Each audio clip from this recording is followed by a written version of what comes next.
सहारनपुर में राष्ट्रीय ग्रामीण आजीविका मिशन की समूह सखी महिलाओं ने शनिवार को हकीकत नगर धरना स्थल पर प्रदर्शन किया। जनता देश संगठन के बैनर तले आयोजित इस धरने में महिलाओं ने उचित वेतन और स्थायी नियुक्ति की मांग की। धरने के बाद महिलाओं ने मुख्यमंत्री के नाम एक ज्ञापन जिलाधिकारी को सौंपा।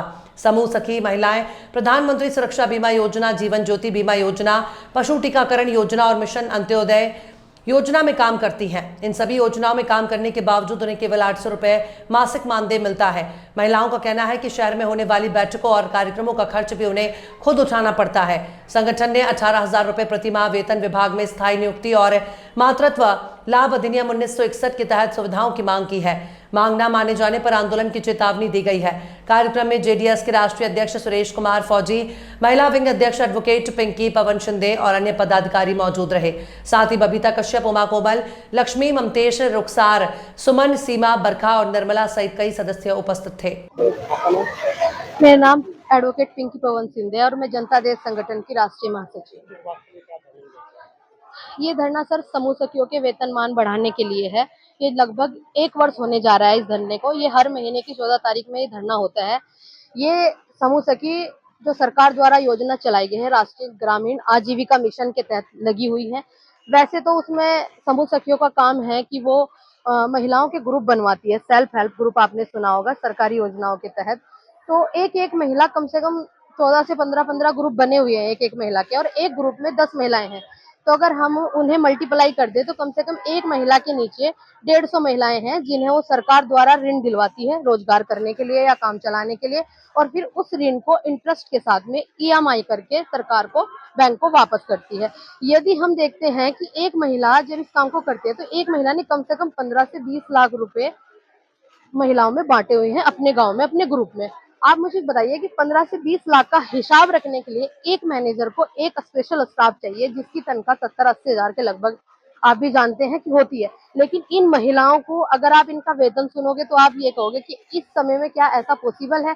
इन महिलाओं को 800 रुपए महीना दिया जाता है, वो भी इनके अकाउंट में नहीं आता, वो भी ग्राम संगठन के अकाउंट में आता है, जिसमें अधिकारियों के ऊपर से लेके नीचे तक साइन होते हैं इन्हें 800 रुपए निकलवाने के लिए।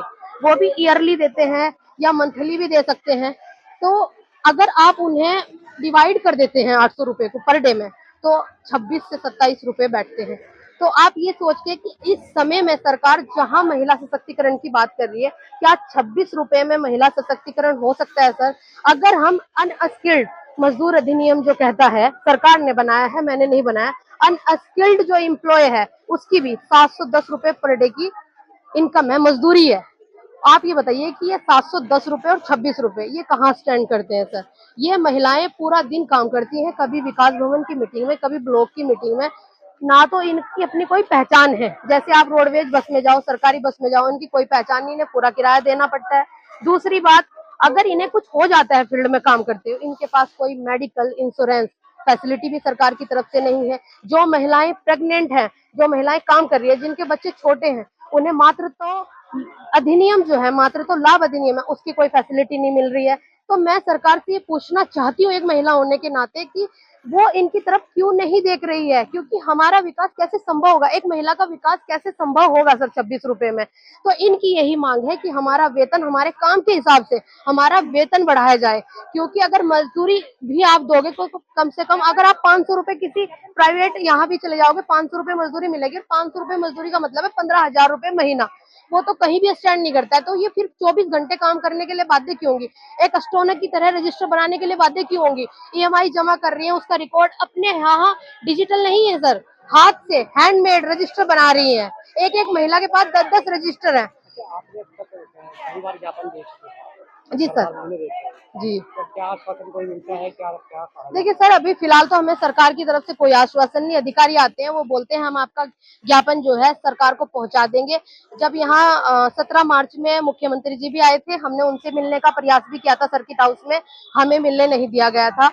तो उस समय भी किसी अच्छे अधिकारी ने, वो बोल रहे थे कि ये सीएम साहब के साथ रहते हैं, आप इन्हें अपनी समस्याएं बता दो। उस वक्त भी हमने दिया था, लेकिन हमें सरकार की तरफ से किसी प्रकार का कोई आश्वासन नहीं है। बेरोजगारी ज्यादा है तो महिला इसमें कम पैसे में काम करती है। नहीं, ऐसा नहीं है। देखिए, अगर कम पैसों में काम की बात मैं करूँ तो मैं प्राइवेट सेक्टर में जाऊंगी, अगर मेरे पास मजबूरी है तो मैं प्राइवेट सेक्टर में, लेकिन ये सरकारी योजना में एक ऑथोराइज योजना में लगी हुई है। एक सरकार ने एक पूरा प्रोसीजर फॉलो किया है इन्हें लगाने के लिए, पूरी ट्रेनिंग हुई है इनकी बकायदा इस काम को करने के लिए। तो फिर बेरोजगारी ज्यादा है, ये सरकार को सोचना चाहिए। ये सरकार मानती है कि फ्री की मजदूर महिलाएं ही हैं जो हजारों साल से फ्री में ही काम कर रही हैं। तो मुझे ऐसा लगता है कि सरकार ने बहुत योजना के तहत इन महिलाओं को ये काम सौंपा है, क्योंकि अगर आप किसी पुरुष से काम कराओगे तो वो करेगा ही नहीं, उसे 10, 15, 20,000, 25,000 मिनिमम चाहिए। लेकिन महिलाएं एक ऐसी हैं जो आप कुछ भी दे रहे हैं उन्हें वो चुपचाप काम करे, लेकिन ऐसा नहीं है सर। क्या होगा? अगला स्टेप ये होगा, यदि सरकार हमारी आज जो हमारा ये धरना है, हम ऐसा मान के चल रहे हैं कि हमारा ये अंतिम धरना इसलिए है क्योंकि अगर सरकार हमारी बात नहीं मानती, प्रशासन हमें कोई आश्वासन नहीं देता, तो हम अनिश्चितकालीन धरने पे जाएंगे। कितनी महिलाएं कहाँ से जुड़ी, कितनी संख्या में? ये अभी यहाँ तो कम से कम 200-250 महिलाएं हैं, लेकिन पूरे पूरे जनपद में 1100 कुछ है सर।